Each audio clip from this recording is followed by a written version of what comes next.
Okay சரியா.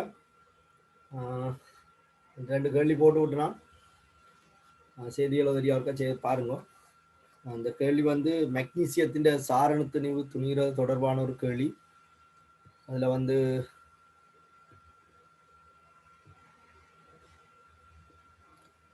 Magnesium உலோகத்தின் molar துணிவை துணியும் நோக்கில் மேற்கொள்ளப்பட்ட பரிசோதனை ஒன்றின் விவரம் வருமாறு. 30 மில்லிகிராம்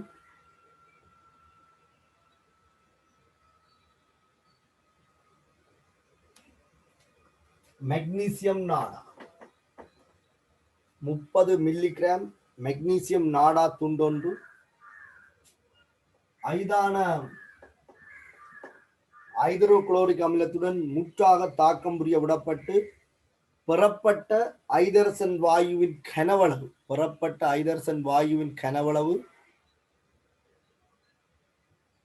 31 சென்டிமீட்டர் கனம் என்று சொல்லியிருக்கு.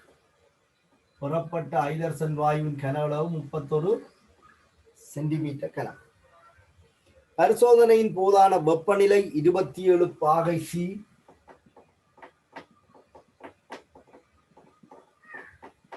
பரிசோதனையின் போதான வெப்பநிலை 27 பாகை சி. அமுக்கம் 1/15 பாஸ்கல் என்று சொல்லித்தரப்பட்டிருக்கு. மெக்னீசியத்தின் மூலர் துணிவை கணிக்க அப்படின்னு சொல்லி எங்களுக்கு மெக்னீசியத்தின் மூலர் துணிவு 24 தெரியும்.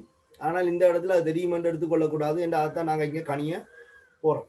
சரி, அப்ப இதுல அவங்க பாருங்க, முதல்ல தாக்கம் மெக்னீசியம் அமிலத்தோட தாக்கம் அடைஞ்சால் மெக்னீசியம் குளோரைட் கரைசலும் H2 வாயுவும் விடுவிக்கப்படும். மெக்னீசியம் திண்மம் 30 மில்லிகிராம் எடுக்கப்பட்டிருக்கு. ஆனால் முற்றாக தாக்கம் அடையுது என்று சொல்லி இருக்கு. வெளிவந்த ஐதரசன் வாயுவின் வெப்பநிலை கனவளவு அமுக்கம் தரப்பட்டிருக்கு. இப்போ மூல் காண்றதுக்கு நிறைய சமன்பாடு படிப்பிச்சு நான் கல்குலேஷன்ல.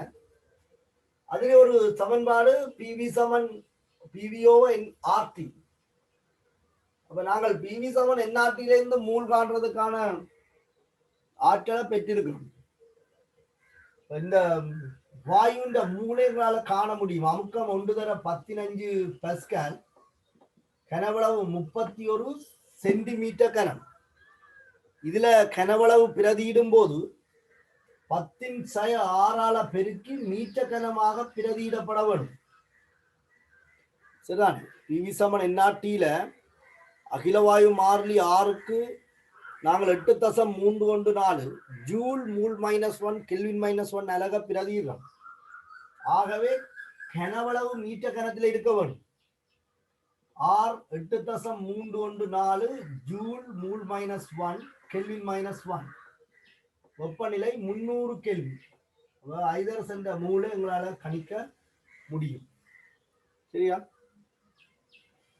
இதுல இருந்து நாங்கள் ஐதரசன் மூளை பார்த்தா, ஐதரசன் மூல் இதுல 10⁻5 இருக்குது. இதுல ஒரு 10⁻6 இருக்கு. வெட்டினா ஒரு 10⁻1 மிஞ்சும். 3.1 கீழ் 8.314 தர 300 ஐதரசன் மூல்.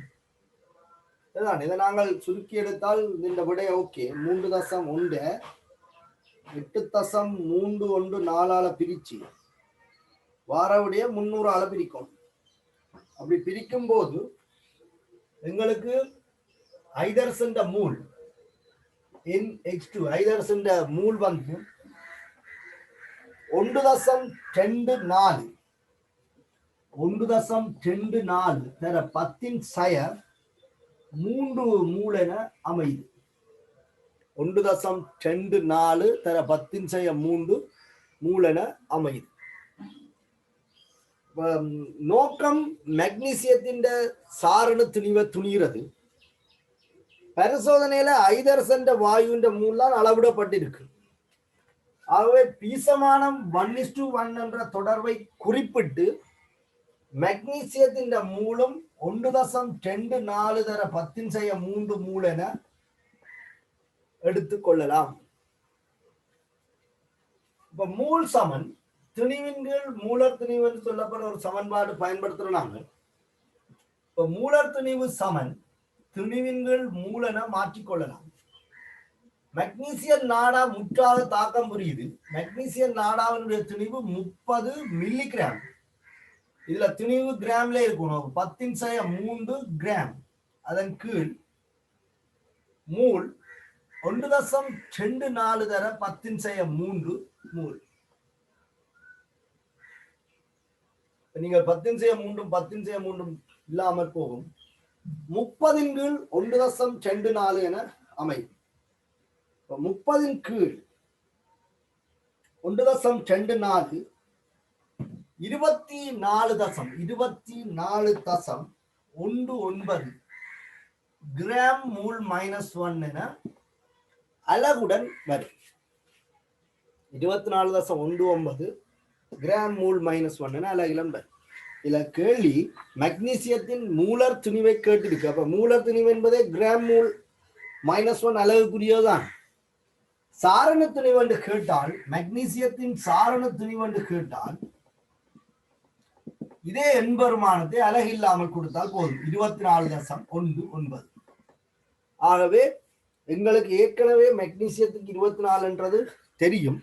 நாங்கள் பரிசோதனை வாயிலாக பார்க்கும் போதும் இது கிட்டத்தட்ட 24 அண்மித்து வருது. இப்ப நாங்கள் 24 என்பதும் அன்னளவான பெருமானம் தானே. எங்களுக்கு இந்த மாதிரி மக்னீசியத்தின் சாரண துணிவை துணிவது போல உலோகங்களுடைய சாரண துணிவை இதே பரிசோதனை அமைப்பை பயன்படுத்தி துணிய முடியும். சரி,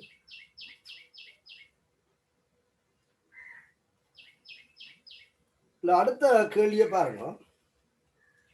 லட்சிய வாயு சமன்பாடு எது என தந்து அதில் உள்ள ஒவ்வொரு கணியத்தையும் குறிப்பிட்டு அதன் அலகையும் தருக என்று கேட்டிருக்கிறோம். இப்ப லட்சிய வாயு சமன்பாடு PV சமன் NRT,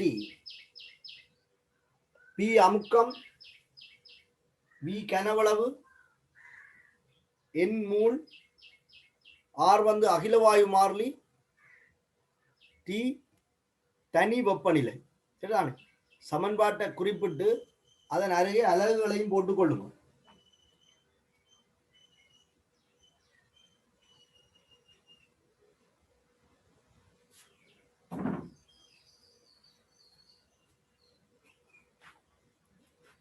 அடுத்த கேள்வி, லட்சிய வாயு ஒன்றின் மூலர் திணிவு M, அதன் அடர்த்தி D ஆயின் MRTP சார்பாக தருக என்று கேட்டிருக்கு.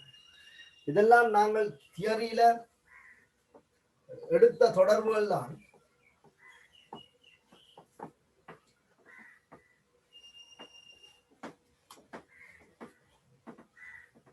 இந்த தியரியில நாங்கள் இந்த தொடர்புகளை எடுத்திருக்கிறோம்.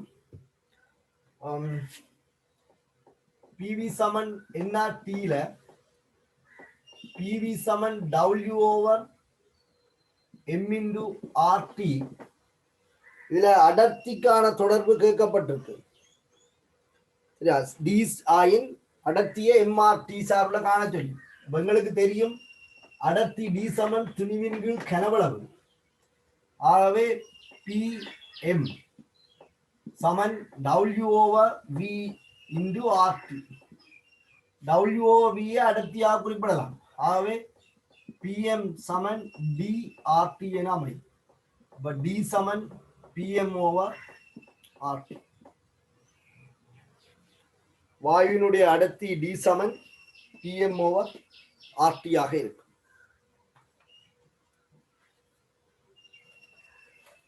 முன்னூறு கெல்வின் வெப்பநிலையிலும் 8.314 தர 15 பாஸ்கல் அமுக்கத்திலும் O2 வாயின் அடர்த்தியை காண்க என்று சொல்லி அடுத்த கேள்வி கேட்கப்பட்டிருக்கு. இந்த கேள்வியோட இந்த கேள்வி கேட்கப்பட்டிருக்கால நாங்கள் இதுல பிரதியீடை மட்டும் செய்து கொள்ள முடியும். அமுக்கம் 8.314 தர 15 பாஸ்கல் என குறிப்பிடப்பட்டிருக்கு.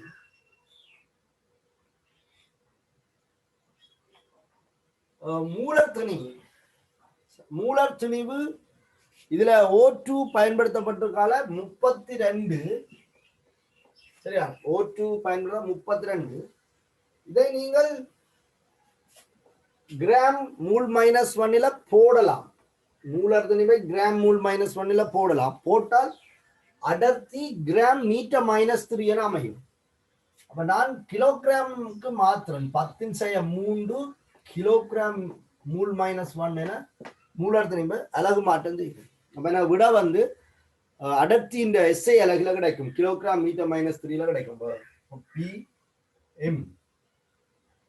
R வந்து 8.314 ஜூல் மூல் -1 கெல்வின் -1 தர வெப்பநிலை வந்து 300 கெல்வின் என்று குறிப்பிடப்பட்டிருக்கு. அப்ப 300 கெல்வின்.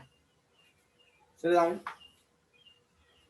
இதுல ஒரு 10⁻2 இருக்குது. இது மேல 10⁻5 வரும். இதுல 15 இருக்கு. அப்ப எல்லாத்தையும் செய்து வெட்டலாம். இந்த 8.314 இதுவும் இல்லாமல் போயிடும். 32/3 இதுல ஜூல், இதுல நியூட்டன் மீட்டர் -2 வெட்டினீங்கள் என்று சொன்னால் இந்த மூல் -1 இந்த மூல் -1 இல்லாமல் போக இதுல ஒரு நியூட்டன் மீட்டர் -2 இருக்கு. இதுல நியூட்டன் மீட்டர் இருக்கு. அப்ப நியூட்டன் மட்டும் கூட இங்க ஒரு மீட்டர் மிஞ்சும். அது மேல வர மீட்டர் கனமண்டு வரும். அப்ப 32/3 கிலோகிராம் மீட்டர் -3 என வாயுவின் அடர்த்தி கிடைக்கும். 32/3 கிலோகிராம் மீட்டர் -3 என அடர்த்தி கிடைக்கும். அப்ப நீங்கள் 32/3 என்றால் 10.66 கிலோகிராம் மீட்டர் -3 ஆக இந்த அளவு கிடைக்கும்.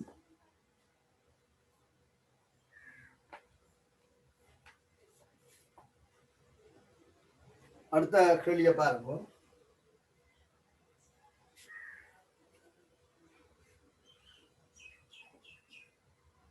இந்த பிரதியீடு தான் இருக்கு. இந்த சமன்பாட்டை எடுத்தால் இந்த சமன்பாட்டில் தந்த தரவுகளை பிரதியிட்டா சரி.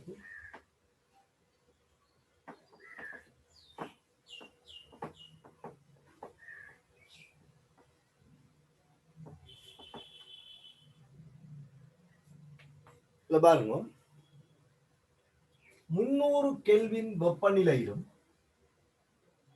300 கெல்வின் வெப்பநிலைக்குள் 8.314 தர 15 பாஸ்கல் அமுக்கத்திலும் 3.6 டெசிமீட்டர் கனம் 3.6 டெசிமீட்டர் கனம் 3.6 டெசிமீட்டர் கனம் கனவளுடைய பாத்திரத்தில் முறையே CO2 O2 வாயுக்கள் தனித்தனியே காணப்படுகின்றன என்று சொல்லியிருக்கு. அப்ப இதே நிலைமையில தான் 300 கெல்வின் வெப்பநிலை 8.314 தர 15 பாஸ்கல் 3.6 டெசிமீட்டர் கனம் CO2, O2 வாயுக்கள் தனித்தனியே காணப்படுகின்றது அப்படி சொல்லியிருக்கு.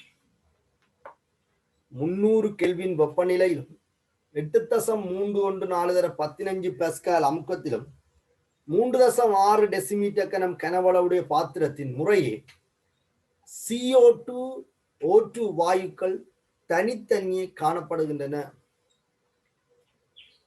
இவ்விரு குடுவைகளும் புறக்கணிக்கத்தக்க குழாயினால்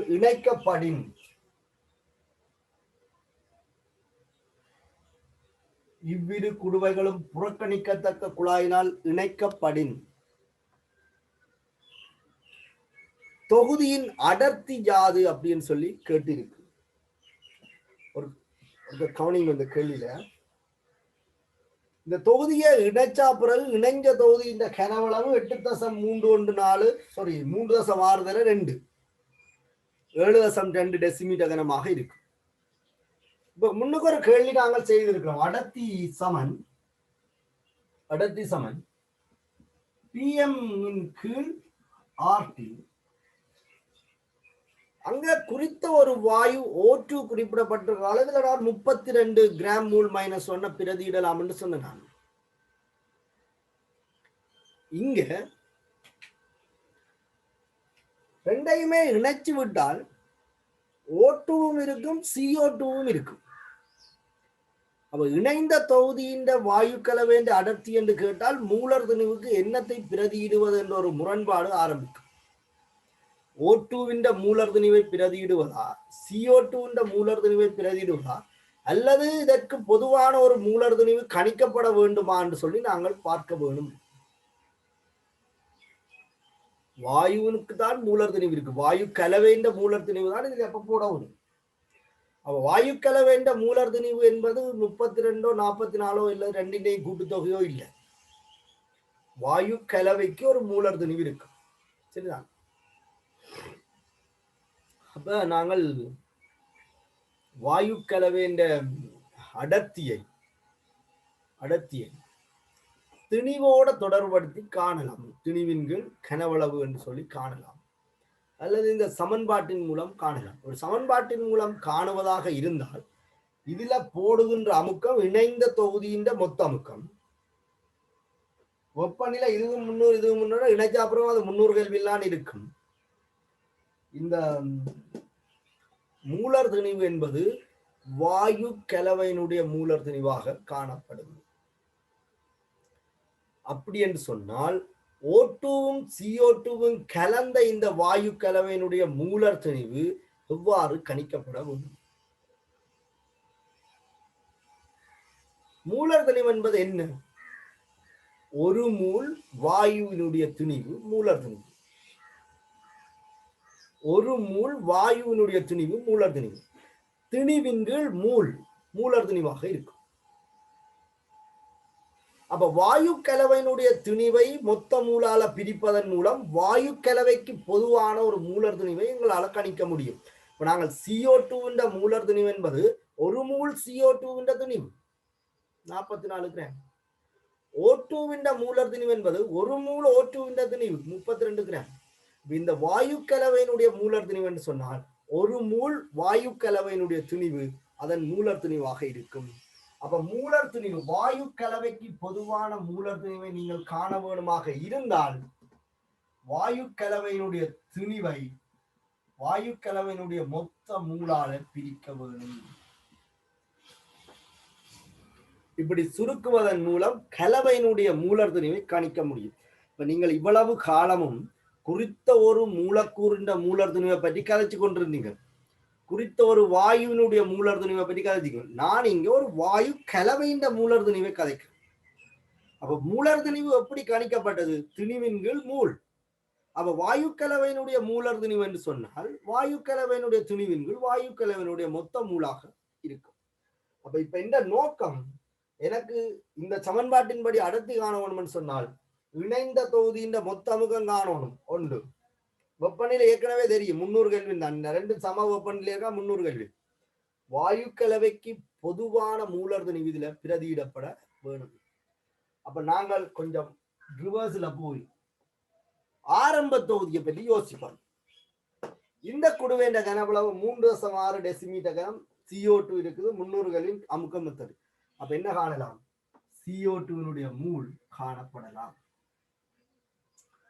இதுக்கும் O2 மூல் காணப்படலாம். சரியா? CO2 மூலையும் CO2 மூலர் திணிவையும் பயன்படுத்தி CO2 திணிவு அறியப்படும். O2 மூலும் O2 மூலர் திணிவையும் பயன்படுத்தி O2 திணிவு அறியப்படும். ரெண்டு பேருடைய திணிவின் கூட்டுத்தொகைகள் ரெண்டு மூல்களுடைய கூட்டுத்தொகையால பிரித்தால் இந்த வாயு கலவைக்கு பொதுவான ஒரு மூலர் திணிவு கிடைக்கும். நாங்கள் P1 V17 P2 V2 போட்டாலும் இவருடைய பௌதிக அமுக்கத்தையும் கணிச்சு அவருடைய பௌதிக அமுக்கத்தையும் கணிச்சு மொத்த அமுக்கத்தை காணலாம். அல்லது ரெண்டு பேர்ட்ட மூலும் கணிச்சால் PV சமன் NRT போட்டு மொத்த அமுக்கத்தை காணலாம். தெரியும் உங்களால இப்ப டி கணிக்கக்கூடியதாக இருக்கு. இப்ப நாங்க இந்த கேள்வி எப்படி அணுக போறோம்? இந்த தொகுதி திறக்கிறதுக்கு முன்னர் இவருக்கு PV சமன் NRT பாவச்சு இவற்ற மூல் காணப்போறோம். இவருக்கும் PV சமன் NRT பாவச்சு இவற்ற மூல் காணப்போறோம். ரெண்டு பேர்ட்ட மூல்களையும் பயன்படுத்தி ரெண்டு பேர்ட்ட துணிவுகளையும் கணிக்க போறோம். ரெண்டு பேர்ட்ட துணிவுகளையும் மொத்த மூலையும் பயன்படுத்தி வாயு கலவைக்கு பொதுவான மூலர் துணிவு கணிக்க போறோம். சரியா?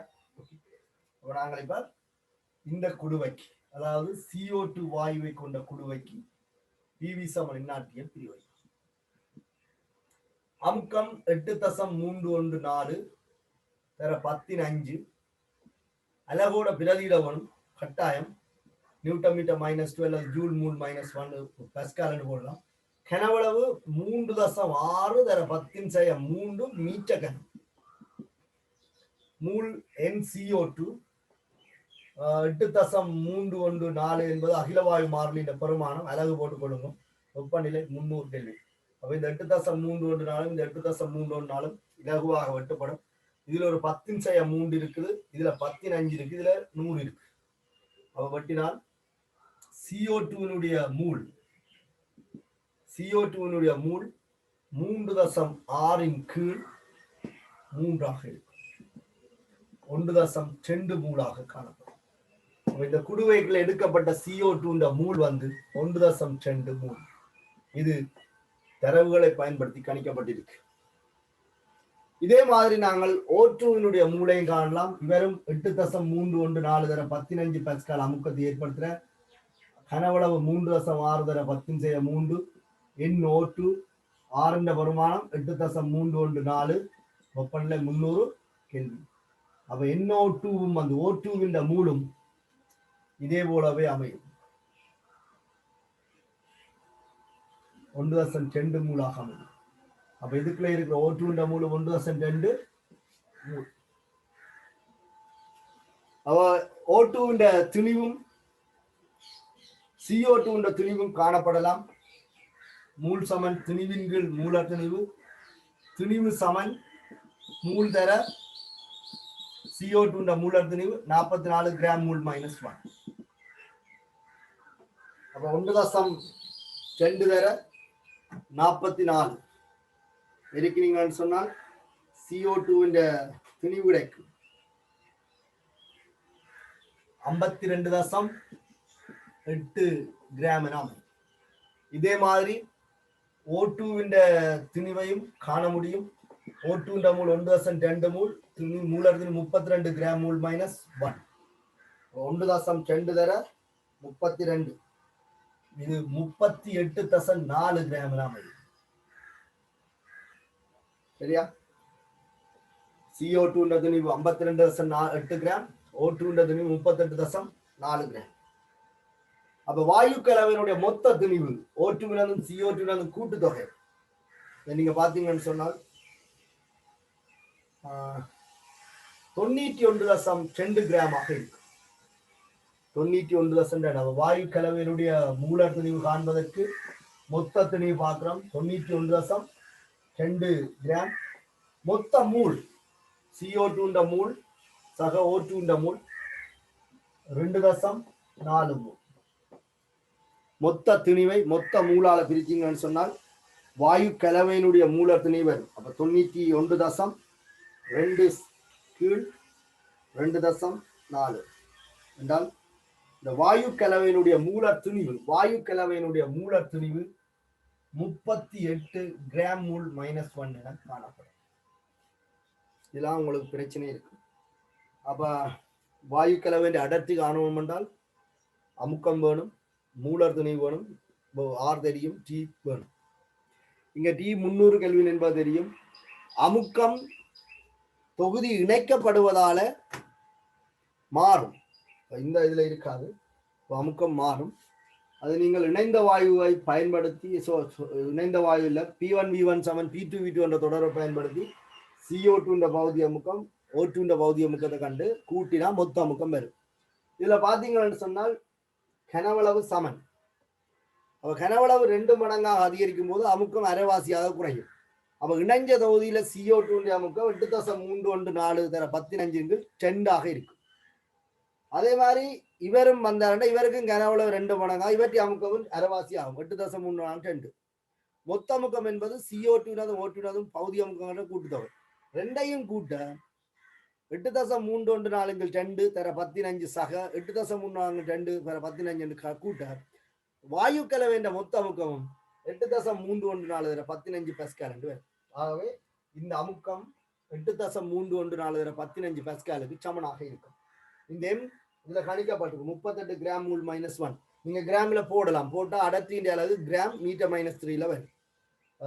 R 8.314 T தெரியும். இலகுவாக சுருக்கப்படக்கூடியதாக இருக்கும். சரிதான்? இப்ப பாருங்க, இப்ப எங்களுக்கு அமுக்கம் காணலாம். இணைந்த தொகுதியின் மொத்த அமுக்கம் உங்களால காண முடியும். இணைஞ்ச தொகுதியின் மொத்த அமுக்கம் உங்களால காண முடியும். அப்ப அடர்த்தி சமன் அமுக்கம் மூலர்திணிவின் கீழ் ஆர்டி. இது வாயு கலவை என்பதால்தான் மூலர்திணிவு கணிக்கிறோம். புதுசா O2 மட்டும் இருந்தால் O2 இங்கே போடலாம். அப்ப இதுல அடர்த்திக்கு அமுக்கம் வந்து 8.314 வரும். இணைஞ்ச தொகுதியின் அமுக்கம் 8.314 10 பஸ்கால் வரும். யோசிக்கிறீங்களா கணக்கு? இணைஞ்ச தொகுதிக்கு கால்குலேட் பண்ணி சொல்லியிருக்கேன். இதுന്റെ அரைவாசி வரும், அதுக்கும் அரைவாசி வரும், ரெண்டையும் கூட்ட திருப்பி இதே வரும். மூலர்திணிவு 38/10⁻³ கிலோகிராம் மூல் -1 என்று போட்டால் உங்களுக்கு அடர்த்தியின் அளவு கிலோகிராம் மீட்டர்-3 ஆக வரும். 8.314 தர வெப்பநிலை 300 கெல்வின். சரி, இது வெட்டுப்படும், இதுவும் வெட்டுப்படும். இதுல ஒரு 10⁻3, இதுல 2 எல்லாம் வெட்டுப்படும். அடர்த்தி வந்து 38/3 ஆக இருக்கும். இந்த வாயு கலவை வேண்டிய அடர்த்தி 38/3க்கு சமனாக இருக்கும். 12.66 கிலோகிராம் மீட்டர்-3 என இந்த வாயு கலவையினுடைய அடர்த்தி அமையும்.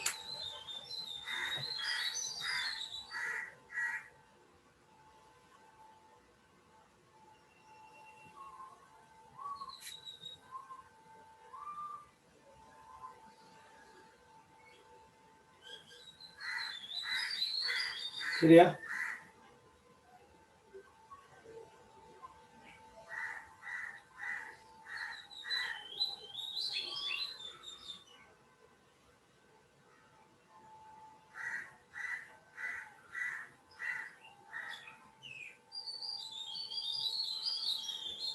நீங்க ஒரு செய்து பாருங்க. இந்த இடத்துல நீங்க இந்த மூலர்திணிவு கணிக்கிற ஆற்றலை பெற்றுக்கொள்ள வேணும்.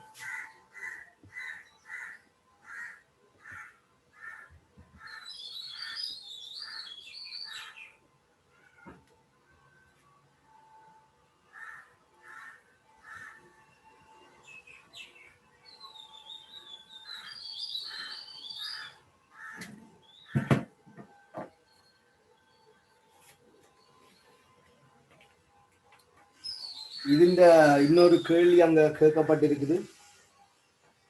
அடுத்த கேள்வியை பாருங்க. இந்த தொகுதியில் இணைஞ்ச தொகுதியில் புறக்கணிக்கத்தக்க கனவளவுடைய செஞ்சூடான செப்பு வலை இடப்பட்டது என்று சொல்லியிருக்கு. பின்வரும் தாக்கம் மட்டும் நடைபெறுகின்றது என கொண்டு செப்பு O2 செப்பு ஆக்சைடு 300 கெல்வினில் தொகுதியின் மொத்த அமுக்கத்தையும் அடர்த்தியையும் காண்க என்று சொல்லி கேட்டு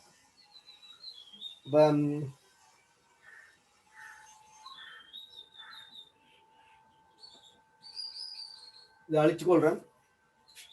எங்களுக்கு O2 மூலம் CO2 மூலம் தெரியும்.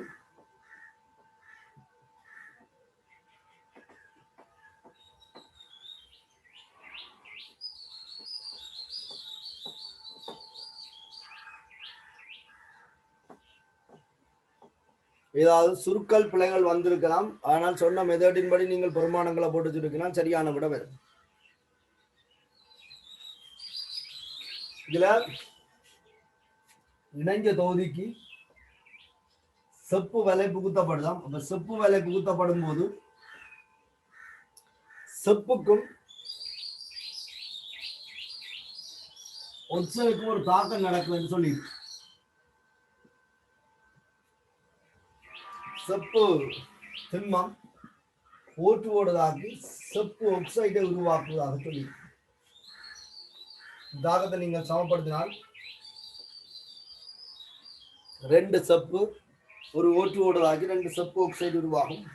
பாருங்க, தொகுதியில் புறக்கணிக்கத்தக்க கனவளவுடைய, அதாவது இந்த செப்பை உள்ள புகுத்துவதால கனவளவில் மாற்றம் ஏற்படையில்லைன்னு சொல்லியிருக்கு. பின்வரும் தாக்கம் மட்டும் நடைபெறுகின்றது என கொள்க. அப்ப செப்பு CO2வோட தாக்காது, அதே மாதிரி O2வோட மட்டும்தான் தாக்குதுன்னு சொல்லியிருக்கு.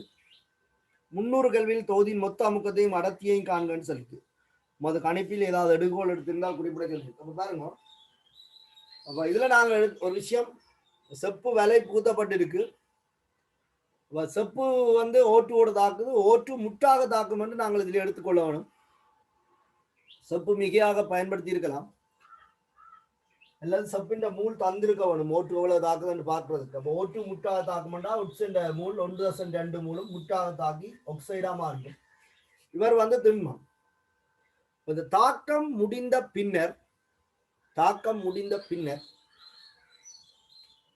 இந்த இணைந்த தொகுதியை பார்த்தோமாக இருந்தால் அது 300 கெல்வின் வெப்பநிலையில தான் பேணப்படுதாம். தாக்கம் நடந்த அப்புறம் 300 கெல்வின் வெப்பநிலையில பேணப்படுது. இப்ப இந்த இணைந்த தொகுதியின் மொத்த அமுக்கம் என்னன்னு கேட்கணும். கவனிங்க, இதுல CO2 O2 என்று சொல்லப்படுகிற 2 வாயுக்கள் இருந்தது. அதுக்குள்ள இந்த O2வை செப்போடு தாக்கமடைய வச்சு செப்பு ஆக்சைடாக மாற்றிட்டோம்.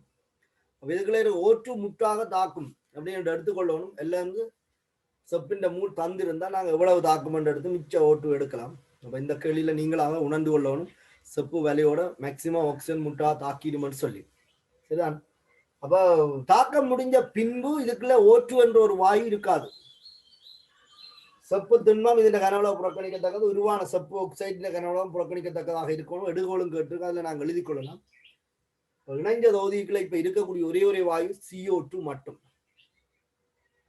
கேள்வி இந்த சந்தர்ப்பத்துல மொத்த அமுக்கமும் அடர்த்தியும் கேட்டிருக்கு.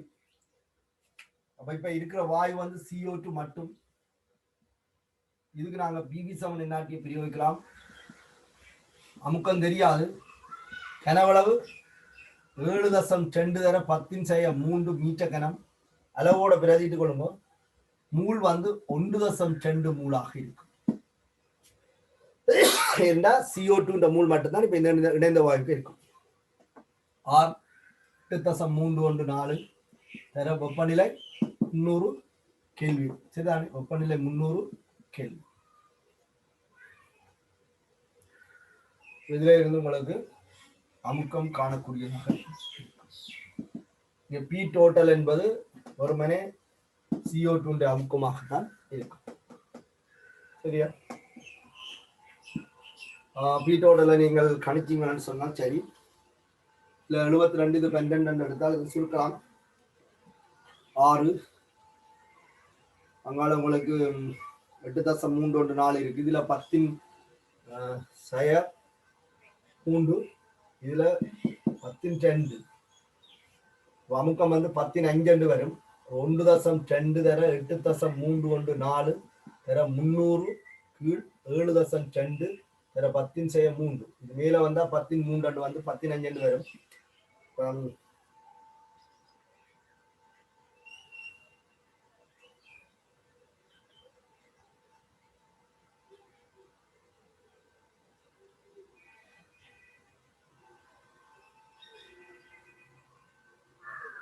உங்களுக்கு அமுக்கம் 4.157 தர 15 பாஸ்கல் என அமையும். அமுக்கம் 4.157 தர 15 பாஸ்கல் என அமையும். இந்த அமுக்கத்தை நீங்க வேற வழியிலையும் கணிக்க முடியும். சரி, இந்த அமுக்கம் வந்து வேறு வழியிலையும் கணிக்கப்படக்கூடியது. முதல் நாங்கள் சொன்னாங்கள் இணைந்த தொகுதியில அமுக்கம் 8.314 என்று சொல்லி அவகாதரோ விதியின்படியும் பாவிக்கலாம். கனவளவு மாறையில மூல் மாறுது. முதல் மூல் 2.4. அந்த நேரம் இருந்த அமுக்கம் 8.314. சரியா? இப்ப இருக்கிற மூல் 1.2. அமுக்கம் என்னன்னு தெரியும். CO2 அமுக்கம் சமன்பாடு 1 சமன்பாடு 2 எடுத்து இந்த 2 சமன்பாட்டையும் பிரிச்சிங்கன்னு சொன்னாலும் CO2 அமுக்கம் 4.157 தர 15 பாஸ்கல் வரும். அல்லது PV7 ஆர்டிகளால எடுக்கலாம். இப்போ உங்களுக்கு CO2 மட்டும்தான் வாயு நிலையில இருக்குன்னு சொல்லியிருக்கிறேன். ஆகவே நீங்கள் நேரடியாக PM/RT என்ற சமன்பாட்டில் அமுக்கம் தெரியும் கணிச்சிருக்கிறோம். அடர்த்தியை அதாவது மூலர் திணிவை கிராம் மூல் -1 அதாவது 44 தர 10⁻3 கிலோகிராம் மூல் -1 நேரடியாக பிரயோகிக்கலாம். நீங்க CO2 மட்டும்தான் வாயு நிலையில இருக்கு. R தெரியும், T தெரியும். ஆகவே அடர்த்தி காணக்கூடியதாக இருக்கும். அடர்த்தி D சமன் அமுக்கம் 4.157 தர 15 பாஸ்கலின் 44 தர 10⁻3 கிலோகிராம் மூல் -1 கீழ் உங்களுக்கு 8.314 தர 300 கெல்வின் இருக்கும். இதை சுருக்கினீங்கன்னு சொன்னால் இந்த வாயு கலவையினுடைய அடர்த்தி உங்களுக்கு கிடைக்கும். சரியா? இப்படிதான் இந்த கேள்வியை நீங்க அணுகிறது. நீங்கள் செய்திருந்தால்தான் நான் செய்யும் போது நீங்கள் என்ன பிளவிட்ட நீங்கள்ன்றதை உங்களால் உணரக்கூடியதாக இருக்கும். சரிதான். நானே விடைய செய்து கொண்டு போகும்போது உங்களுக்கு இது என்ன சுகமா இருக்கிற மாதிரி இருக்கும். நீங்கள் சுயமா செய்தால்தான் அதை நான் இப்படி யோசிக்காமல் விட்டுட்டேன், நீ இப்ப என்னென்னு யோசிக்கணும் என்றதுல நீங்கள் குறியா இருக்கலாம். சில பேருக்கு விட வந்திருக்கு, சில பேர் அனுப்பி இருந்தது கூட ஓகே விட சந்தோஷமா இருந்துச்சு. இதுவரைக்கும் படிச்சதை வச்சோட எல்லாமே செய்யலாம். இனி நாங்கள் படிக்க போற விஷயம் கொஞ்சம் தியரி மட்டும்தான். முழு கேள்வியும் செய்யலாம். பாசிட்டிவ் கேள்வி எடுத்து செய்து பாருங்க.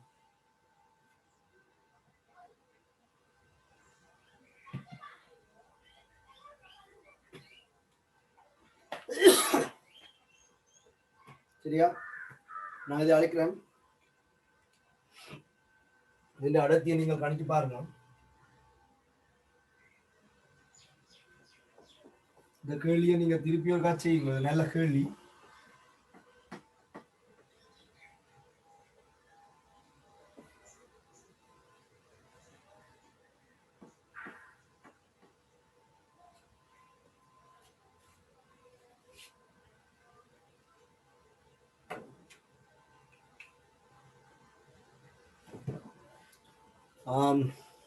சரி, இவ்வளவு கேள்வியை நீங்கள் செய்தாலே உங்களுக்கு இந்த வாயுக்கள் சம்பந்தமான அநேகமான பிரச்சனைகளுக்கு தீர்வு காணக்கூடியதாக இருக்கும். அடுத்த தலையங்கம் போட்டுக்கொள்ளுங்க, லட்சிய வாயுக்களும் மெய் வாயுக்களும் என்று சொல்லி. லட்சிய வாயுக்களும் மெய் வாயுக்களும் இதை நான் இந்த பாடத்தின் தொடக்கத்திலேயே உங்களுக்கு அறிமுகப்படுத்தி இருந்தேன். லட்சிய வாயு என்றா என்ன, லட்சிய வாயுன்ற இயல்புகள் எப்படி இருக்கும், மெய்வாயு எப்படிப்பட்டது, மெய்வாயுக்கும் லட்சிய வாயுக்கும் உள்ள வேறுபாடு என்ன, இந்த விதிகள் எல்லாம் யாருக்கு செல்லுபடியாகும், இப்ப நாங்கள் பயன்படுத்தும் போது எடுக்கிற எடுகோள்கள் என்னென்னெல்லாம் குறிப்பிட்டிருக்கிறேன். இந்த இடத்துல நாங்கள் அதை கொஞ்சம் திருப்பி பார்த்து கொண்டு மிச்சத்தை பற்றி கேட்போம். சரிதானே. அப்ப லட்சிய வாயுக்களும் மெய்வாயுக்கள். லட்சிய வாயுக்கள் என்று நாங்கள் பார்த்தால்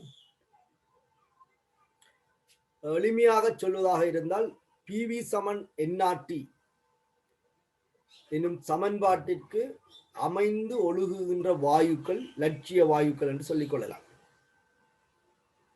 பிவி சமன் என்ஆர்டி எனும் சமன்பாட்டிற்கு அமைந்து ஒழுகும் வாயுக்கள் லட்சிய வாயுக்கள் என்று சொல்லலாம். அதே மாதிரி வாயு விதிகளுக்கு அமைந்து ஒழுகும் வாயுக்களையும் லட்சிய வாயுக்கள் சொல்லலாம். வாயு விதிகளும் யாருக்கு சொல்லப்பட்டிருக்கு, லட்சிய வாயுக்களுக்கு தான் சொல்லப்பட்டிருக்கு.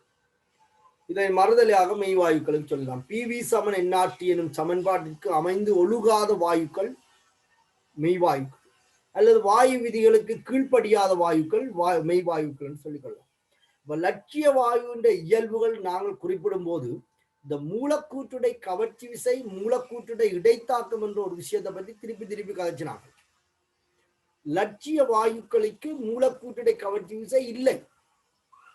அதாவது மூலக்கூற்றுடை இடைத்தாக்கமும் மூலக்கூற்றுடை கவர்ச்சி விசையும் அற்றவைதான் லட்சிய வாயுக்கள். அப்படி என்று சொன்னால் மெய் வாயுக்களுக்கு மூலக்கூற்றுடை கவர்ச்சி விசையும் மூலக்கூற்றுடை தள்ளு விசையும் உண்டு. இடைத்தாக்கம் இருக்கு, அடுத்துள்ள மூலக்கூறுகளுக்கு இடையில இடைத்தாக்கம் இருக்கு மெய்வாயுக்களுக்கு. லட்சிய வாயுக்களுக்கு புறக்கணிக்கத்தக்க அளவுக்கு கனவளவு இருக்குன்னு சொன்னா கனவளவு இல்லை என்று எடுத்துக்கொள்ளலாம். ஆனால் மெய்வாயுக்களின் கனவளவை அவ்வாறு எடுத்துக்கொள்ள முடியாது. இயக்கவியல் மூலக்கூற்று கொள்கையிலையும் நாங்கள் இதைத்தான் எடுகோள்களாக குறிப்பிட்டிருந்தாங்க. லட்சிய வாயுக்கள் இப்படி இப்படி இப்படி இருக்கும், எதுவுமே அப்படி இல்லை. ஆகவே எங்கள்கிட்ட இருக்கிறது எல்லாம் மெய்வாயுக்கள். அப்ப இது ஒரு கற்பனை வாயு. லட்சிய வாயு என்பது ஒரு கற்பனை வாயு.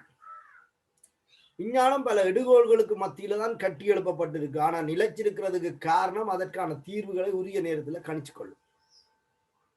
எளிமையாக விளங்கி கொள்வதற்காக சில எடுகோள்களை எடுத்து தீர்வை கணிக்கும். அதன் சிக்கல் தன்மையையும் சரியான முறையில தீர்க்கக்கூடிய மாதிரியான விடயங்களை உள்ளடக்கி இருக்கும் விஞ்ஞானத்தின் வளர்ச்சி. இப்ப நாங்கள் இதுவரைக்குமே இல்லாத ஒரு வாயுவுக்கு விதிகளை பற்றி படிச்சு, அதுக்கான சமன்பாடுகளை பற்றி படிச்சு, அதுக்கான கணித்தல்களையும் செய்திருக்கிறோம். அப்ப எங்கள்கிட்ட ஏதோ ஒரு விதமான அடிப்படை நாலேஜ் ஒன்று வந்திருக்குது இல்லாத ஒரு வாயுவுக்கு படிச்சு.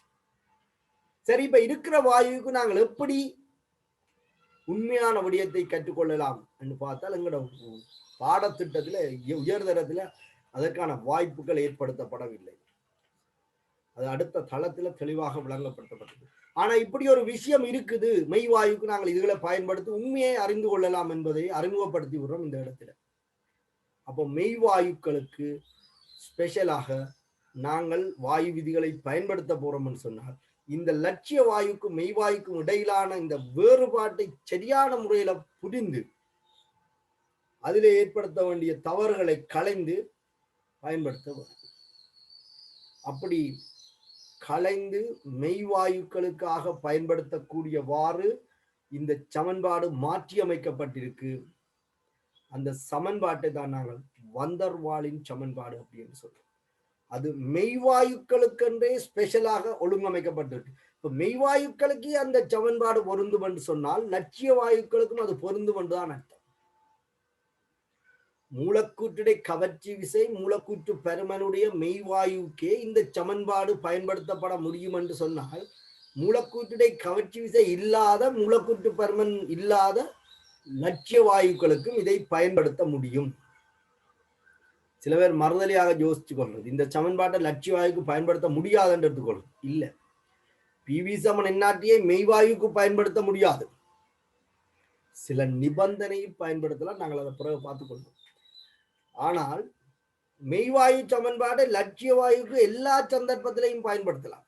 அதாவது மெய்வாயுவுக்கே பயன்படுத்த முடியும் என்று சொன்னால் எல்லா விதத்திலையும் பெர்ஃபெக்டா இருக்கிற ஒரு லட்சிய வாயுக்கு பயன்படுத்தலாம் என்பதுதான் அதோட முடிவு. சரியா? இப்ப எழுதி கொள்ளுங்க, லட்சிய வாயுக்களும் மெய்வாயுக்களும் எல்லா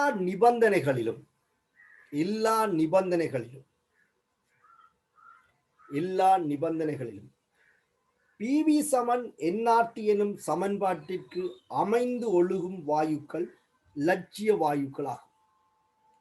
எல்லா நிபந்தனைகளிலும் பிவி சமன் என்ஆர்டி எனும் சமன்பாட்டிற்கு அமைந்து ஒழுகும் வாயுக்கள் லட்சிய வாயுக்களாகும். அல்லது எல்லா வெப்பநிலை அமுக்கத்திலும்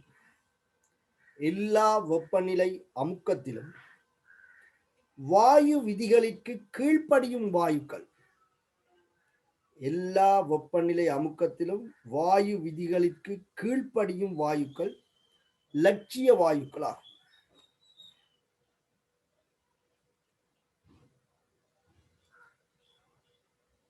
அடுத்த பந்தியாலை கொள்வோம். எல்லா வெப்பநிலை அமுக்கங்களிலும் வாயு விதிகளுக்கு அமைந்து ஒழுகாத வாயுக்கள்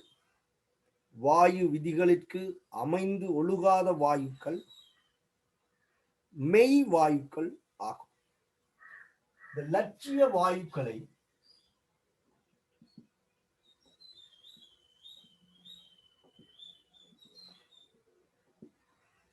நாங்கள் ஐடியல் கேஸ் அப்படி குறிப்பிட்டுக் கொள்வோம். லட்சிய வாயுக்கள் சில நேரத்தில் நாங்கள் விரைவுகளை இத ஐஜி அப்படி குறிச்சு கொள்வதற்கான சந்தர்ப்பங்கள் இருக்கு. ஆனா நீங்க அப்படி குறிச்சு பழகாதீங்க. லட்சிய வாயுக்கள் என்று எழுதி கொள்ளுங்க. வேறு யாராவது குறிச்சிருந்தால் விளங்கிக் கொள்ளுங்க. இது லட்சிய வாயுவை குறிக்கிற ஒரு சந்தர்ப்பம். மெய் வாயுக்கள்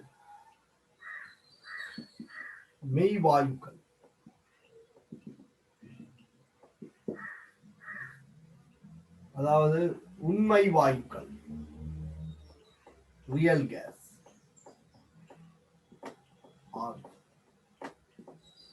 மெய் வாயுக்கள் அல்லது உண்மை வாயுக்கள்.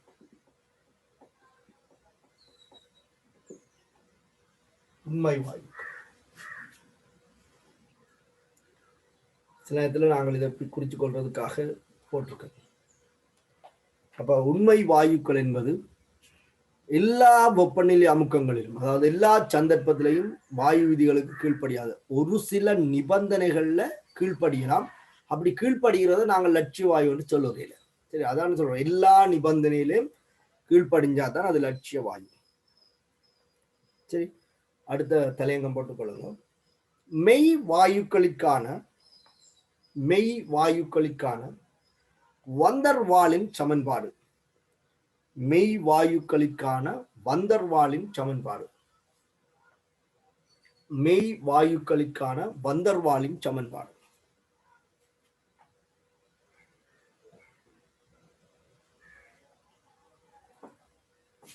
மெய் வாயுக்களுக்கான வந்தர்வாலின் சமன்பாடு கவனிச்சுக்கொள்ளுங்க.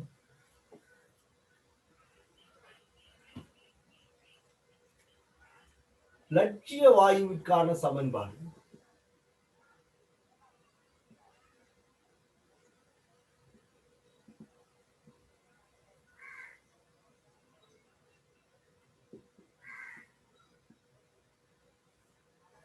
லட்சிய வாயுவிற்கான சமன்பாடு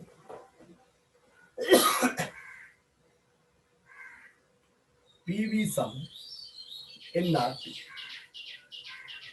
லட்சிய வாயுவிற்கான சமன்பாடு PV சமன் NRT. இதுல P என்பது வாயு உஞற்றும் அமுக்கம். வாயு உஞற்றும் அமுக்கம் அதாவது எப்படிப்பட்ட வாயு? மூலக்கூற்றுடை கவர்ச்சி விசை இல்லாத வாயு உஞற்ற அமுக்கம். வாயுவின் அமுக்கம் என்று சொல்லிப்போம். வாயுவின் அமுக்கம். வாயுவின் அமுக்கம். மூலக்கூற்றுடை கவர்ச்சி விசை இல்லாத வாயு வாயுவின் அமுக்கம். V என்பது சுயாதீன வழியின் கனவளவு அப்படின்னு சொல்லி நான் சொல்லியிருக்கேன். சுயாதீன வழியின் கனவளவு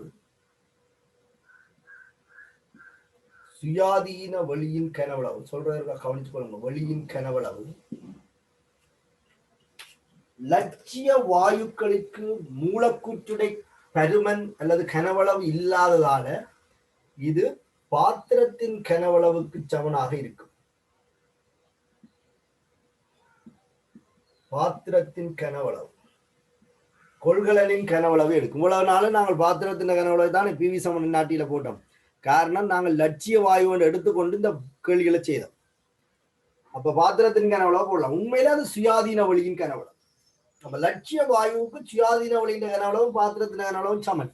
நாங்களுக்கு முதலே அதை பற்றி சொல்லியிருக்கோம். ஒளி என்றா ஒளிக்கு கனவளவு இல்லை. அப்ப உழவும் விடலாம்.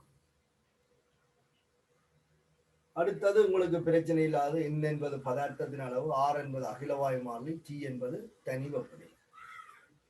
இப்ப நாங்கள் கதைக்க போறது மெய் வாயுக்களுக்கான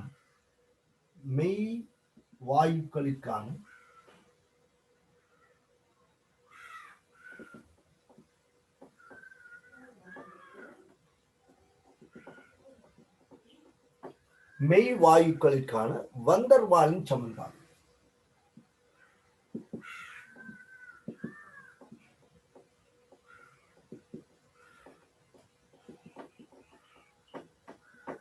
மெய்வாயுக்களுக்கான வந்தர்வாலின் சமன்பாடு. உண்மை பிரச்சனை என்னென்று சொன்னால், மெய்வாயுக்கும் லட்சிய வாயுக்கும் உள்ள வித்தியாசம், லட்சிய வாயுக்கும் மூலக்கூற்றுடை கவர்ச்சி விசை இல்லை. மெய்வாயுவுக்கு மூலக்கூற்றுடை கவர்ச்சி விசை உண்டு. லட்சிய வாயுவுக்கு மூலக்கூற்று பருமனுக்கான கனவளவு இல்லை. மெய்வாயுவுக்கு மூலக்கூற்று பருமனுக்கான கனவளவு இருக்கு. பாருங்க, ரெண்டு வாயுக்களையும் நாங்கள் கருதினால் குறித்த கனவளவுடைய பாத்திரத்துக்குள்ள ஒரு லட்சிய வாயுவும் இருக்குது, மெய்வாயுவும் இருக்குது. இங்க நான் சொன்ன மாதிரி ரியல் கேஸ் இருக்கு, இங்க ஐடியல் கேஸ் இருக்கு. ஒரு மூல் இருக்கு, இங்கேயும் ஒரு மூல் தான் இருக்கு.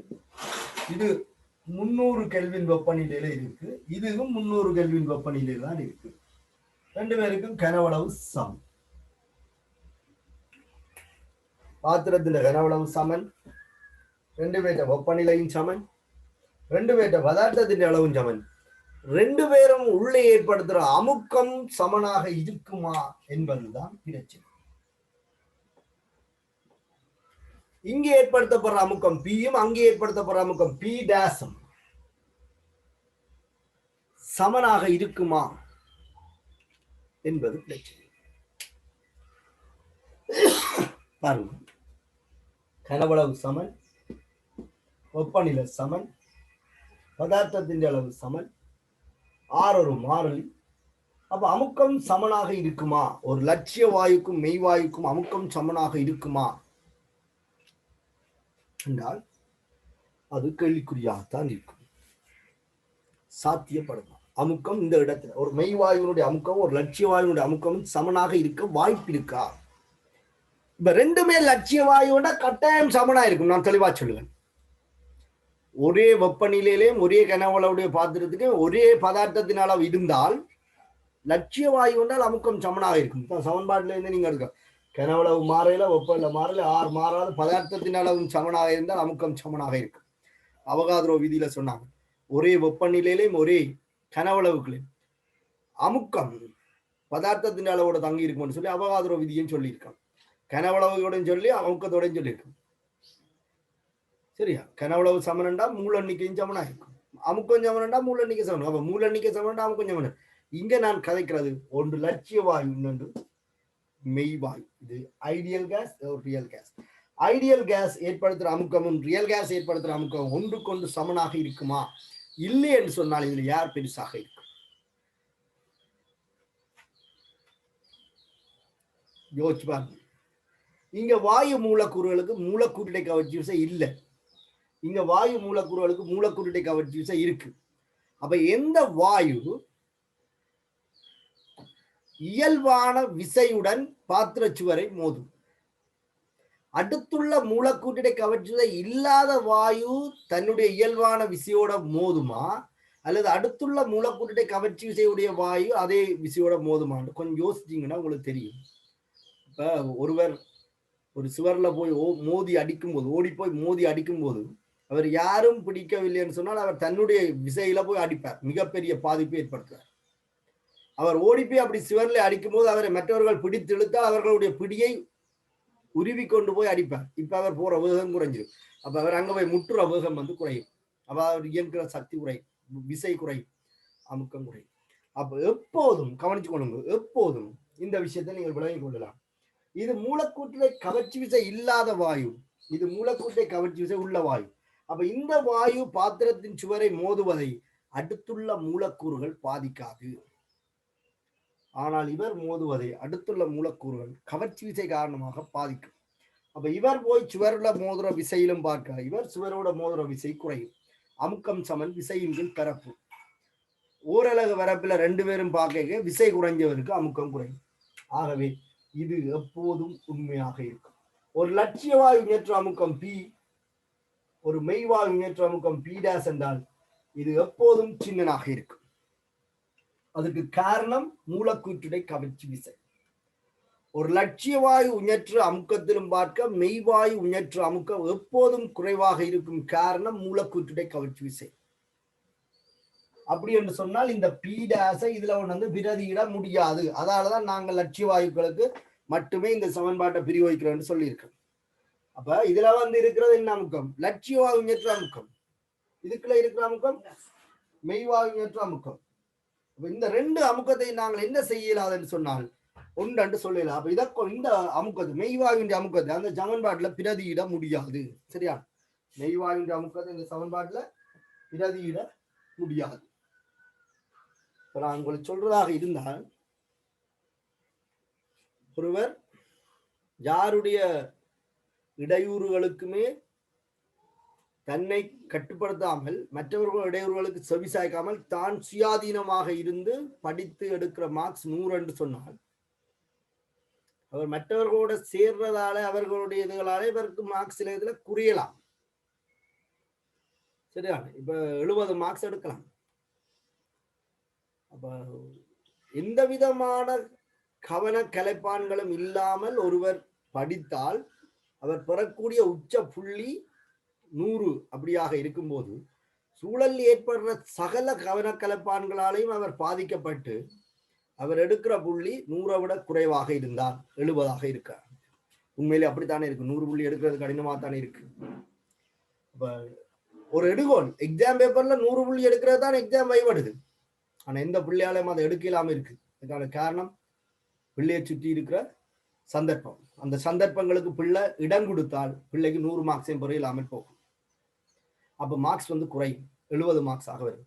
அப்ப ஐடியல் எடுக்கக்கூடியது 100 புள்ளி, ஆனால் எடுக்கிறது 100 விட குறைவு. நான் சொல்றேன் 70 புள்ளின்னு சொல்லி. இப்ப நாங்க ஒரு எடுகோல் எடுக்கிறோம், எல்லா தாதப்பனும் எடுக்கிற எடுகோல், எந்த பிள்ளை இன்னாரோட சேரா விட்டு இருந்தா இத்தனை மார்க்ஸ் வந்திருக்கும், இது சேர்ந்ததால் தான் இத்தனை மார்க்ஸ் வந்துச்சு. அப்ப அவன் அந்த எடுகோல் என்னன்னா இன்னாரோட சேர்ந்தாலாம் இது குறைஞ்சிருக்கு. அப்ப மூலக்கூற்றிட கவர்ச்சி விசை காரணமாக கொஞ்சம் அமுக்கம் குறையுது.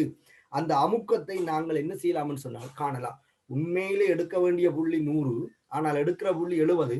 மேலதிகமாக இன்னும் எடுக்கக்கூடிய புள்ளி எவ்வளவு? 30. அப்ப கவர்ச்சி விசை காரணமாக குறைந்த அமுக்கத்தை, கவர்ச்சி விசை காரணமாக குறைந்த அமுக்கத்தை இந்த 30 கூட்டினால் 100 புள்ளி எடுத்திருப்பார். அந்த 30 கவர்ச்சி விசை காரணமாக குறைஞ்சிருக்கு. அப்ப நாங்கள் குறைந்த அமுக்கத்தை கூட்டினால் இதை லட்சிய வாயுனுடைய அமுக்கமாக சொல்லலாம். மெய்வாயு நியற்ற அமுக்கத்தோட மூலக்கூற்றிடை கவர்ச்சி விசை காரணமாக குறைஞ்ச அமுக்கத்தை கூட்டினால் லட்சிய வாயு ஏற்படுத்துற அமுக்கத்துக்கு இது என்னவா இருக்கும்? சமனாக இருக்கும். அப்ப லட்சிய வாயு நியற்ற அமுக்கம் என்பது மெய்வாயு நியற்ற அமுக்கம் சக கவர்ச்சி விசை காரணமாக குறைஞ்ச அமுக்கம். எக்ஸ் போட்டு இந்த ரெண்டையும் கூட்டினால் இதுக்கு சமனாகும். அப்ப இந்த பிவி சமன் என்னாட்டில் எதை பிரதியிடலாம்? பி டேஸ பிரதியிடலாது, ஆனால் பி டேஸ் பிளஸ் எக்ஸை பிரதியிடலாம்.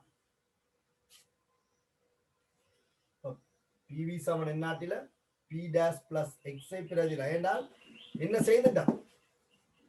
கவர்ச்சி விசை காரணமாக குறைஞ்ச அமுக்கத்தை கூட்டி இருக்கிறோம். அப்ப உண்மையா ஏற்படுத்துற அமுக்கத்தோட அந்த குறைஞ்ச அமுக்கத்தை கூட்டினால் லட்சிய வாயு ஏற்ற அமுக்கம் வருது. ஓகே, சரியா? இப்ப கவனிக்கணும், இந்த பாத்திரத்தினுடைய கனவளவு V, இந்த பாத்திரத்தினுடைய கனவளவு V. இது சுயாதீன வழியின் கனவளவு, இது சுயாதீன வழியின் கனவளவு, சுயாதீன வழியின் கனவளவு. லட்சிய வாயுக்களுக்கு கனவளவு இல்லாதால பாத்திரத்தின் கனவளவு சுயாதீன வழியின் கனவளவுக்கு சமனாக இருக்கு. ஆனா இங்க மெய்வாயுக்களுக்கு கனவளவு இருக்கு. அப்போ ஒரு வாயு மூலக்கூறுன்ற கனவளவை கழிச்சு மிச்சம்தான் அந்த வாயு என்கிற சுயாதீன வழியா இருக்கும். இந்த V என்ற கனவளவு உள்ள பாத்திரத்துக்குள்ள ஒரு மூலக்கூறை உள்ள விட்டால் அது இயங்குற சுயாதீன வழியின் கனவளவு மொத்த கனவளவுல அவற்ற கனவளவை கழிச்சு வர மிச்சம். இப்படி 100 மூலக்கூறு இருந்தால் 100 மூலக்கூறுன்ற கனவளவை கூட்டி மொத்தத்துல இருந்து கழிச்சு பார்க்க வேண்டியது. அப்ப சுயாதீன வழியின் கனவளவு என்பது மெய்வாயுவிற்கு சுயாதீன வழியின் கனவளவு என்பது பாத்திரத்தின் கனவளவில் இருந்து, சரி, சுயாதீன வழியின் கனவளவு என்பது எப்படி இருக்கும்? இது சுயாதீன வழியின் கனவளவு, இது பாத்திரத்தின் கனவளவு. பாத்திரத்தின் கனவளவில் இருந்து மூலக்கூறுகள்கிட்ட கனவளவை கழிப்பதால் பெறப்படும். அப்போ ஒரு மெய்வாயுவுக்கு சமன்பாட்டில் ஒன்று கனவளவு போடுறதாக இருந்தால் பாத்திரத்தின் கனவளவில் இருந்து மூலக்கூறுகளுக்குரிய கனவளவை கழிச்சால் சுயாதீன வழியின் கனவளவு வரும். இந்த சமன்பாட்டில் சுயாதீன வழியின் கனவளவு தான் இருக்கு. அப்ப கொண்டு வந்து நாங்கள் பிரதியிடலாம். அப்ப பாத்திரத்தின் கனவளவு V என்று சொன்னால் அதுல இருந்து சுயாதீன வழியின் கனவளவு காணணும் என்றால் மூலக்கூறுகள கனவளவை கழிச்சால் இவ்வளவும் சுயாதீன வழியின் கனவளவாக இருக்கும். பாத்திரத்தின் கனவளவில இருந்து மூலக்கூறுண்ட கனவளவை கழித்தால் இவ்வளவும் சுயாதீன வழியின் கனவளவாக இருக்கும். பதார்த்தத்தின் அளவு தான் லட்சிய வாயுக்கும் மெய்வாயுக்கும் ஒரே அளவாகத்தான் இருக்கும். அப்ப அகிலவாயு மாறையில T என்பது வெப்பநிலையை தானே குறிக்குது. அப்ப இயக்கவியல் வெப்பநிலை கேபிட்டல் T. இப்படி ஒரு சமன்பாடு மெய்வாயுக்களுக்கு பொருத்தப்பாடாக இருக்கும். மெய்வாயு உண்மையில உயர்ற்ற அமுக்கத்தோட குறைஞ்ச அமுக்கத்தை கூட்டினால் லட்சிய வாயுவின் அமுக்கம் வரும். அப்ப இது P இருக்கு. இதுல சுயாதீன வழியின் கனவளவு போடணும். பாத்திரத்தின் கனவளவுல இருந்து மூலக்கூறுண்ட கனவளவு கழிக்கிறதால சுயாதீன வழியின் கனவளவும் வரும். அப்ப இந்த சமன்பாட்டை நாங்கள் ஒரு மெய்வாயுவுக்கு பயன்படுத்தலாம்.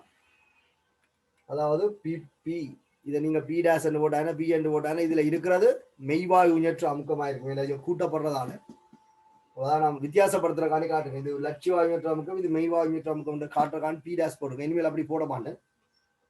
P days plus X V minus Y. Y என்பது மூலக்கூறுகளோட கனவளவாக இருக்கும். சரி,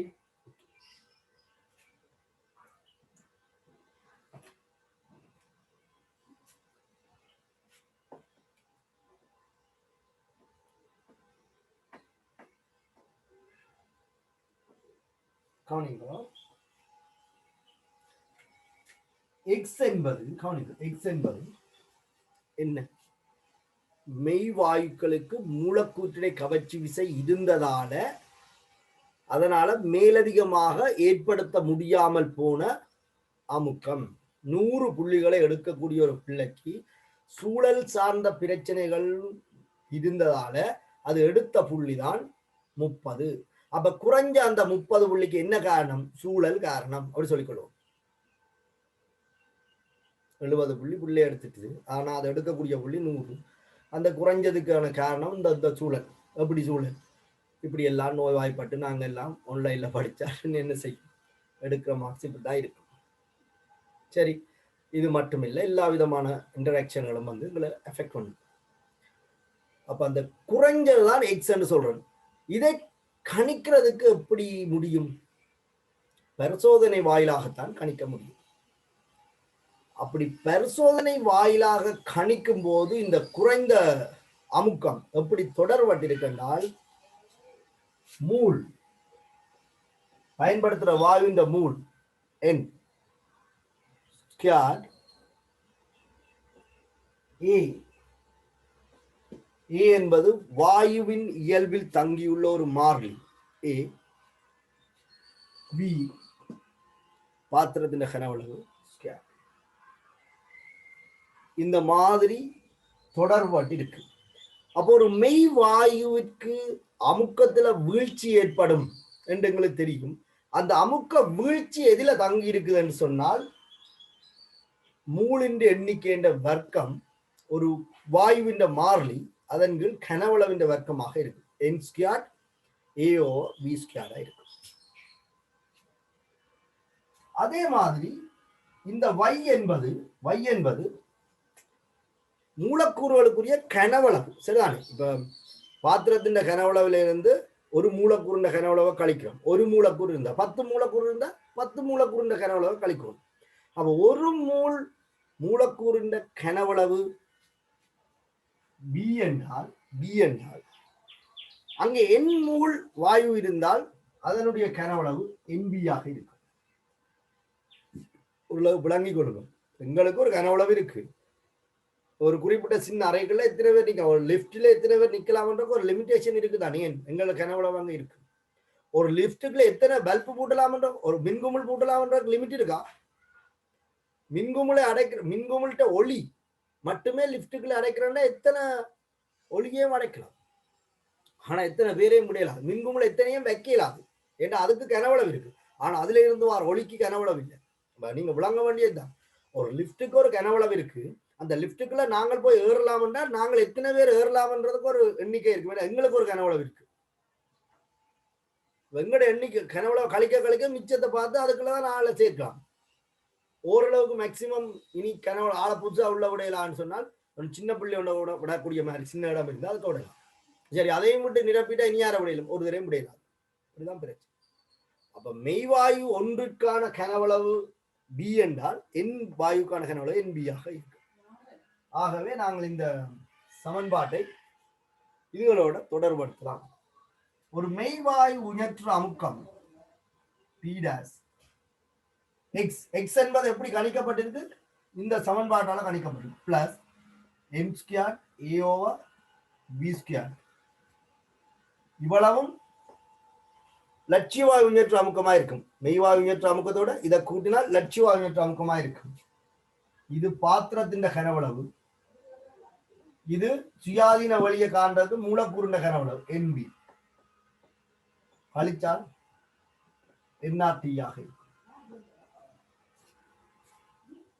இந்த சமன்பாட்டை தான் நாங்கள் மெய் வாயுக்களுக்கான வந்தர்வாலின் சமன்பாடு அப்படின்னு சொல்லி அறிமுகம் செய்கிறோம் இந்த சமன்பாட்டை நாங்கள் மெய் வாயுக்களுக்கு பயன்படுத்தலாம் ஏனென்று சொன்னால் மெய் வாயுவில ஏற்பட்ட வழுக்கள் நிவர்த்தி செய்யப்பட்டிருக்கு இந்த சமன்பாட்டில் நிவர்த்தி செய்யப்பட்டிருக்கு சரியா அதாவது அமுக்க திருத்தம் கனவளவு திருத்தம் செய்யப்பட்டு பிவி சமன் நாட்டில் வந்து பிரதிடப்பட்டிருக்கு அப்ப இதை நாங்கள் யாருக்கு பயன்படுத்தலாம் எந்த ஒரு மெய்வாயுக்கும் பயன்படுத்தலாம் அப்ப லட்சிய வாயுக்கும் பயன்படுத்தலாதோ அதுக்கும் சந்தோஷமா பயன்படுத்தலாமே விலகலுடைய வாயுவுக்கு இந்த சமன்பாடு பொருத்தப்பாடு இருக்கா, விலகல் இல்லாத வாயுவுக்கும் பொருந்தும் தானே.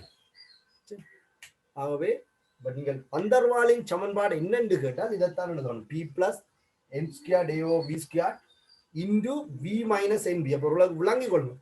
சுயாதீன வழியின் கனவுளவு காணும்னா பாத்திரத்தின் கனவுளவு மூலக்கூண்ட கனவுளவு கழிக்க வரும். அப்போ லட்சிய வாங்கிட்டு அமுக்கம் என்று சொன்னால் ஏற்படுத்துற அமுக்கத்தோட குறைஞ்ச அமுக்கத்தை கூட்ட வரும்.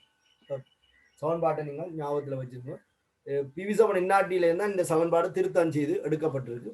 இந்த சமன்பாட்டை நாங்கள் எந்த ஒரு மெய்வாயுக்கும் எந்த ஒரு வெப்பநிலை அமுக்கத்திலையும் பயன்படுத்தலாம். லட்சிய வாயுக்கும் இந்த சமன்பாடு பயன்படுத்தக்கூடியதாக இருக்கும். இது பிழை இல்லை, இந்த சமன்பாடு பிழை இல்லை. எக்ஸண்டா என்ன எழுதணும், மெய்வாயு மூலக்கூற்றிடை கவர்ச்சி விசை காரணமாக குறைந்த அமுக்கம், அதான் இது சமன். வை என்பது என்ன, எண்மூல் வாயுன்ற கனவளவு, எண்மூல் வாயுக்கு கனவளவு. அப்ப ஒரு மூல் வாயுன்ற கனவளவு என்னன்னு கேட்டால் ஒரு மூல் வாயுக்குரிய கனவளவு V ஆக இருக்கும்.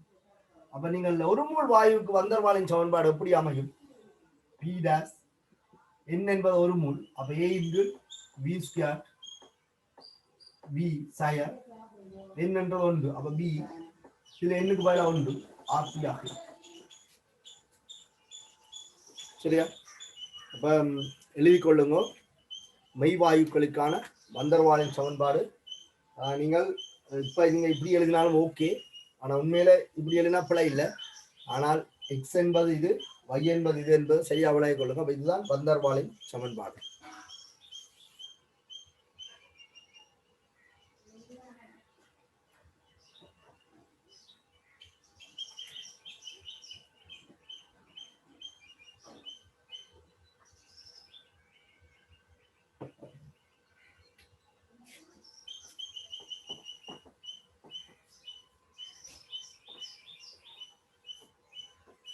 நான் இதில் டேஸ் அண்ட் போடாட்டாலும் நீங்கள் விளங்கிக் கொள்ளணும். B plus N square A over V square இப்படி இந்த சமன்பாடு எழுதினால் நீங்கள் இந்த பி என்னன்னு சொல்லணும், மெய்வாயு உயற்ற அமுக்கம் என்று சொல்லணும். நான் லட்சிய வாயுவையும் சம்பந்தப்படுத்தியிருக்கால ரெண்டுக்குமான அமுக்கத்தை வித்தியாசப்படுத்துறதுக்கான பி டேஸ் என்று காட்டியிருக்கேன்.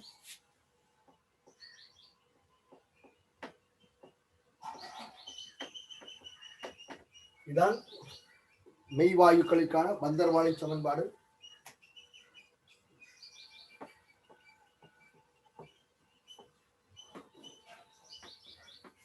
இதுல இருக்கிற பி என்னன்னு கேட்டால் லட்சிய வாயு அமுக்கம் சொல்லக்கூடாது, இது மெய்வாயு உயற்ற அமுக்கம். அதனாலதான் நாங்கள் இந்த அமுக்கத்தை கூட்டி இருக்கோம். எழுதிக் கொள்ளுங்க, மெய்வாயு உயர்த்தும் அமுக்கம், மெய்வாயு உயர்த்தும் அமுக்கம்.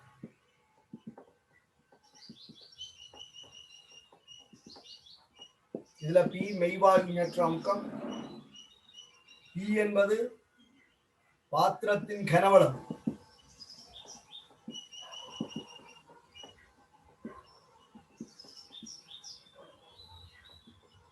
பாத்திரத்தின் கனவளவு. அதான் சுயாதீன வழியின் கனவளவு ஆண்டாக்கு மூலக்கூட்ட கனவளவு கழிக்கலாம்.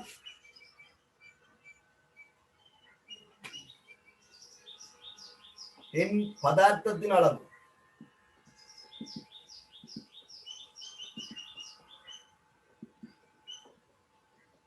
மூல அளவு சொல்லலாம். ஆர் அகில வாயு மாறிலி,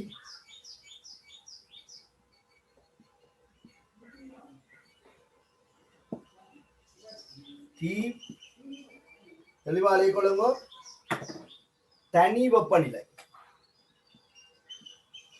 தனி வெப்பநிலை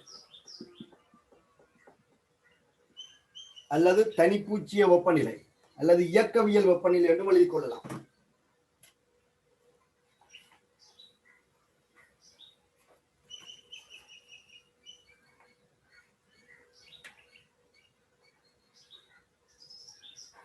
இப்ப உங்களுக்கு புதுசா இதுல ரெண்டு கணியம் புகுந்திருக்கு, ஏயும் பியும்.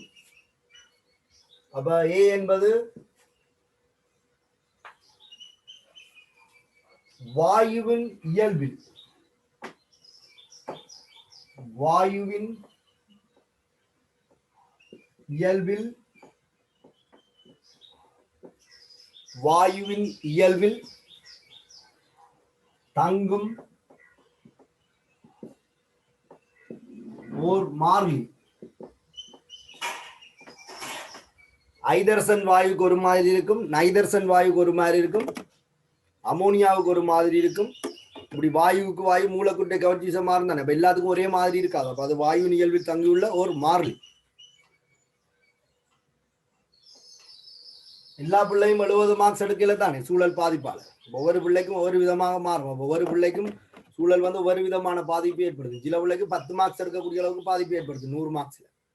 சில பிள்ளைக்கு 10 மார்க்ஸ் தான் குறையக்கூடிய மாதிரி பாதிப்பு ஏற்படுது. அப்ப அது பிள்ளையில தங்கி இருக்கிற ஒரு கன்ஸ்டன்டா இருக்கு. அது மாதிரி வாயுவின் இயல்புல தங்குள்ள மாறி தான் இந்த ஏ.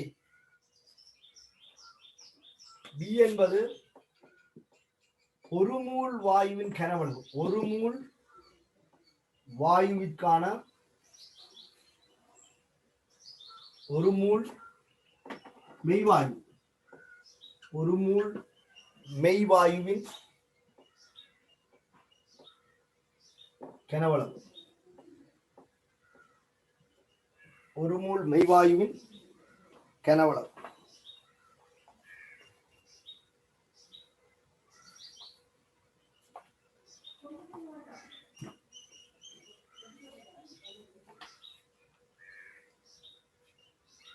ஒரு மூல் மெய்வாயுவின் கனவளவு.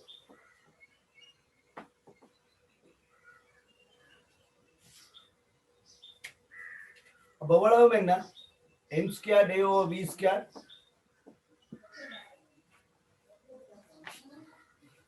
மெய்வாயுல குறைஞ்ச அமுக்கம். சரியா? எழுதிக்கொள்ளுங்க. மூலக்கூற்றிடை கவர்ச்சி விசை காரணமாக மூலக்கூற்றிடை கவர்ச்சி விசை காரணமாக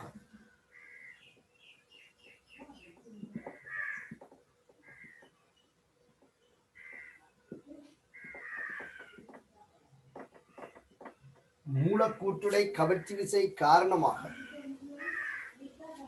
ஏற்பட்ட அமுக்க குறைவு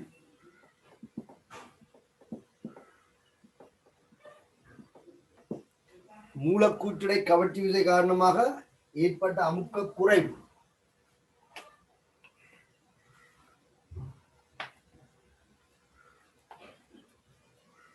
NB என்பது எண்மூல் வாயுவின் கனவளவு. எண்மூல் மெய்வாயுவின் கனவளவு.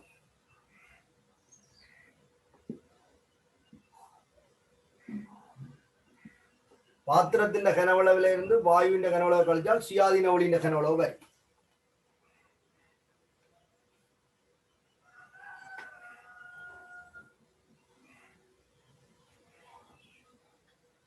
அப்ப எவ்வளவு என்னவா இருக்கும்? P plus n² AO v². மெய்வாயு நேற்று அமுக்கத்தோட குறைஞ்சதை கூட்டிட்டோம். என்னவா இருக்கும்? மெய்வாயுக்கு லட்சிய நடத்தை இருந்தால் ஏற்படுத்துற அமுக்கமா இருக்கும். அப்ப P plus n² AO v² என்பது ஓர் மெய்வாயுவிற்கு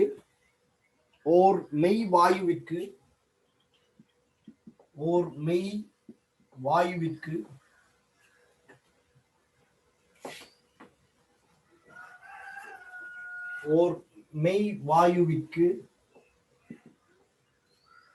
மூலக்கூற்றிடை கவர்ச்சி விசை இல்லாதிருப்பின்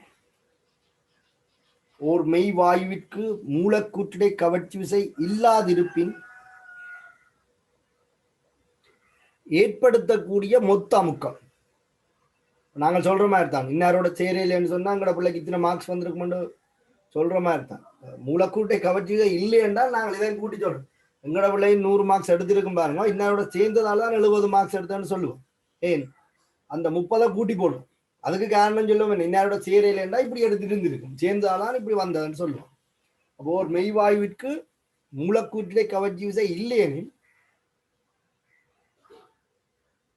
ஏற்படுத்தக்கூடிய மொத்த அமுக்கம். அப்ப இது என்ன?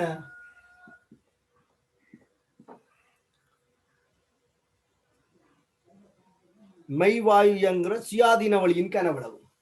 வி மைனஸ் என்பி என்பது ஒரு மெய்வாயு இயங்கும் 4 மூல் ஒரு மூல் எண்மூல் மெய்வாயு இயங்கும் சுயாதீன வழியின் கனவளவு. எண்மூல் மெய்வாயு இயங்கும் சுயாதீன வழியின் கனவளவு. எண்மூல் மெய்வாயு இயங்கும் சுயாதீன வழியின் கனவளவு தான் இது வி மைனஸ் என்பி. பாத்திரத்தின் கனவளவுல இருந்து மூலக்கூண்ட கனவளவுல கழிக்கிறோம். இப்ப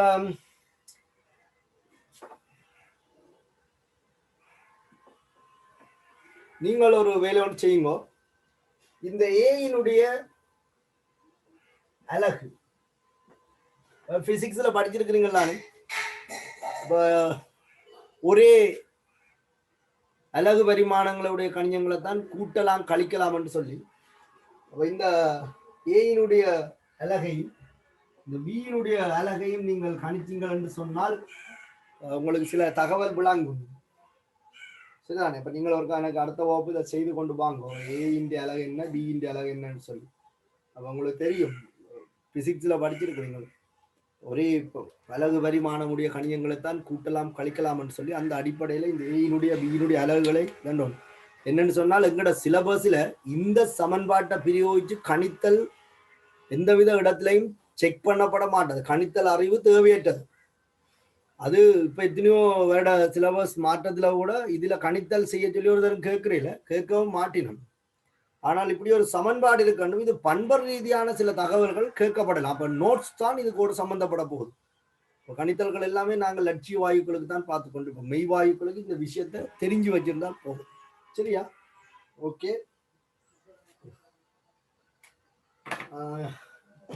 இவ்வளவு விஷயம் இன்றைக்கு நிறைய நோட்ஸ் பார்த்துருக்குறோம். நீங்க ஒரு திருப்பி பாருங்க. ஏதாவது டவுட் என்கிட்ட கேளுங்க.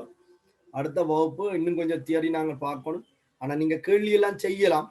செய்து நீங்கள் PDF ஃபைலா போடுங்க. சில பேர் போட்டுருக்கிறீங்க. செய்து போடுங்க பார்ப்போம். சரியா? நீங்கள் கேள்வியை செய்து போட்டீங்கன்னு சொன்னாதான் கேள்வியில இடர்பாடுகள் வந்தா எனக்கு அது விளங்கும். உங்களுக்கு எந்த இடத்துல நான் கூடுதலான விஷயத்தை பற்றி கதைக்கணும்னு சொல்லி. சரியா? ஓகே.